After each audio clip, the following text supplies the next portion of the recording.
మరి కాసేపట్లో తెలంగాణ వ్యాప్తంగా 17 ఎంపీ స్థానాలకు ఓటింగ్ ప్రారంభం కానుంది. ఈ నేపథ్యంలో పకడ్బందీ ఏర్పాట్లు చేసింది ఈసీ. ఇక రాష్ట్రంలో లోక్సభ ఎన్నికల పోలింగ్కి సంబంధించి తాజా సమాచారం మా ప్రతినిధి వంశీని అడిగి తెలుసుకుందాం. వంశీ, చెప్పండి.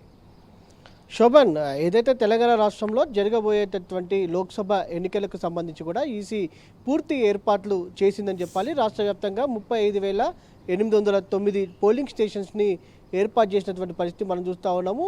పోలింగ్ సిబ్బంది చూస్తే మాత్రం డైరెక్ట్గా పోలింగ్ స్టేషన్లో పనిచేసేటువంటి సిబ్బంది 1,90,000 వరకు ఉన్నారు. ఓవరాల్గా అటు అన్ని రకాల సిబ్బంది పరంగా చూస్తే మాత్రం దాదాపుగా 3 లక్షల మంది సిబ్బంది ఈ ఎన్నికల్లో పాల్గొననున్నటువంటి పరిస్థితి కూడా మనం చూస్తూ ఉన్నాము. ఓవరాల్గా ఓటర్ల సంఖ్య చూస్తే మాత్రం 3,32,00,000కు పైగా కూడా ఓటర్ల సంఖ్య ఉన్నట్టు కూడా ఇప్పటికే ఈసీ ప్రకటన చేసినటువంటి పరిస్థితి కూడా మనం చూస్తూ ఉన్నాము. అటు భద్రతా పరంగా చూస్తే మాత్రం ఓవరాల్గా ఏదైతే 160 కేంద్ర కంపెనీల బలగాలు పనిచేస్తూ ఉన్నాయి, దాంతోపాటుగా ఇతర రాష్ట్రాల నుంచి వచ్చినటువంటి ఏదైతే 20,000 మందికి పైగా పోలీస్ సిబ్బందితో పాటుగా స్థానిక పోలీస్ సిబ్బంది కూడా ఈ ఎన్నికల్లో పనిచేస్తున్నటువంటి పరిస్థితి కూడా మనం చూస్తూ ఉన్నాము. 17 లోక్సభ ఎన్నికలకు ఏదైతే లోక్సభకు సంబంధించినటువంటి స్థానాలకు సంబంధించి దాదాపుగా 525కు ఏదైతే అభ్యర్థులు బరిలో ఉన్నటువంటి పరిస్థితి కూడా మనం చూస్తూ ఉన్నాము. ఇప్పటి వరకు కూడా పోస్టల్ బ్యాలెట్కు సంబంధించి ఏదైతే 1,75,000 మందికి వరకు కూడా పోస్టల్ బ్యాలెట్ ఓట్లు పూర్తయినట్టు కూడా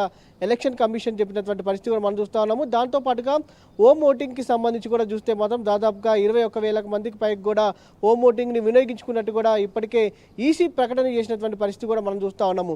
దాంతోపాటుగా ప్రధానంగా అటు ఏదైతే ఈ పోలింగ్ బూత్ల వద్ద కూడా ప్రత్యేకంగా ఏర్పాట్లు చేసినటువంటి పరిస్థితి కూడా మనం చూస్తూ ఉన్నాము. ప్రధానంగా వికలాంగులకు కావచ్చు, వృద్ధులకు సంబంధించి కూడా వీల్ చైర్స్తో పాటుగా కొంత ఎండ తీవ్రత ఉంటుంది కాబట్టి వారికి సంబంధించినటువంటి టెంట్లను ఏర్పాటు చేయడంతో పాటుగా వాటర్ ఫెసిలిటీస్ కూడా అన్ని పోలింగ్ స్టేషన్స్లో ఏర్పాటు చేసినటువంటి పరిస్థితి కూడా మనం చూస్తూ ఉన్నాము. దాంతోపాటుగా ప్రధానంగా 7 గంటలకు సాధారణంగా ఏదైతే 8 గంటలకు పోలింగ్ ప్రారంభమవుతుంది, కానీ ఈసారి ఎన్నికలకు సంబంధించి కూడా ఉదయం 7 గంటల నుంచి సాయంత్రం 6 గంటల వరకు కూడా ఈ పోలింగ్ కొనసాగుతున్నటువంటి పరిస్థితి కూడా మనం చూస్తూ ఉన్నాము. ప్రధానంగా ఇప్పటికే ఈ పోలింగ్కి సంబంధించి కూడా పూర్తి స్థాయిలో అన్ని ఏర్పాట్లను చేసినటువంటి పరిస్థితి కూడా మనకు కనపడుతూ ఉంది. ఓవరాల్గా రాష్ట్ర వ్యాప్తంగా కూడా 35,809 పోలింగ్ స్టేషన్స్లో ఈ పోలింగ్ అనేది జరగనున్నటువంటి పరిస్థితి కూడా మనం చూస్తూ ఉన్నాము.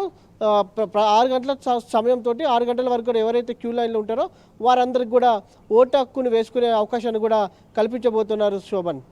Right Vamsi, thank you.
కాసేపట్లో 4వ దశ పార్లమెంట్ ఎన్నికల పోలింగ్ ప్రారంభం కానుంది. ఓటింగ్ షురు.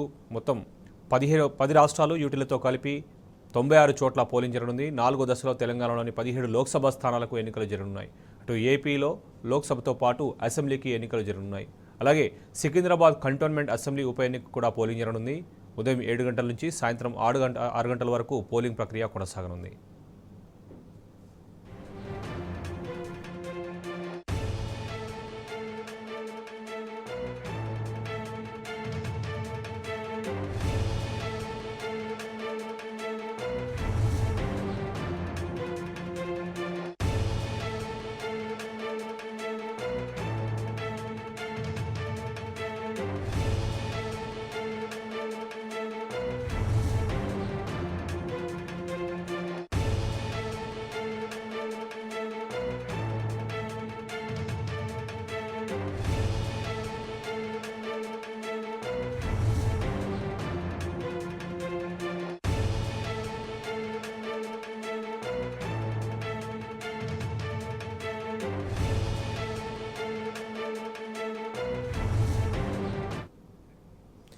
తెలంగాణ వ్యాప్తంగా లోక్సభ ఎన్నికల పోలింగ్ కోసం సర్వం సిద్ధమైంది. అన్ని పోలింగ్ బూత్లలో మాక్ పోలింగ్ ప్రారంభమైంది. 7 గంటలకు పోలింగ్ ప్రారంభం కానుంది. 3,32,00,000 మంది ఓటు వేసేలా 35,809 కేంద్రాల్లో ఓటింగ్ జరగనుంది. 9,900 పోలింగ్ కేంద్రాలను సమస్యాత్మకంగా గుర్తించిన ఈసీ శాంతి భద్రతలకు విఘాతం కలగకుండా చర్యలు తీసుకుంది. మరోవైపు రాష్ట్రంలో 144 సెక్షన్ అమల్లో ఉంది. ఎన్నికలు సజావుగా నిర్వహించేందుకు 12,000 మంది మైక్రో అబ్జర్వర్లను నియమించింది. అన్ని పోలింగ్ కేంద్రాల్లో వెబ్కాస్టింగ్, వీడియోగ్రఫీకి ప్రత్యేక ఏర్పాట్లు చేసింది.